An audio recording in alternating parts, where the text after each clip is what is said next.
পশ্চিমবঙ্গের হুগলি জেলার আরামবাগ মহকুমায় অবস্থিত কামারপুকুর গ্রামে 1836 সালে এক দরিদ্র ধর্মনিষ্ঠ রক্ষণশীল ব্রাহ্মণ পরিবারে রামকৃষ্ণ পরমহংসের জন্ম হয়। তিনি ছিলেন পিতা ক্ষুদিরাম চট্টোপাধ্যায় ও মা চন্দ্রমণি দেবীর চতুর্থ ও শেষ সন্তান।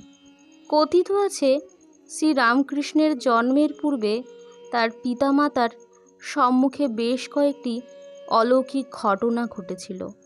সন্তান সম্ভবা চন্দ্রমণি দেবী দেখেছিলেন শিবলিঙ্গ থেকে নির্গত একটি জ্যোতি তার গর্ভে প্রবেশ করছে। তার পূর্বে গয়ায় তীর্থ ভ্রমণে গিয়ে ক্ষুদিরাম গদাধর বিষ্ণুকে স্বপ্নে দর্শন করেন। সেই কারণে নবজাতকের নাম রাখেন গদাধর। শৈশবে গদাই নামে পরিচিত গদাধর তার গ্রামবাসীদের অত্যন্ত প্রিয় ছিলেন।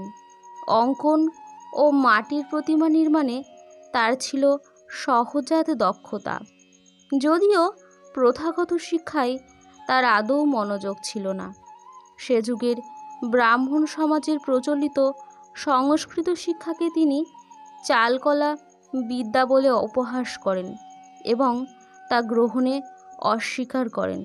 তবে পাঠশালার শিক্ষা ব্যবস্থার প্রতি তার উদাসীন্য থাকলেও নতুন কিছু শিখতে তার আগ্রহের অন্ত ছিল না।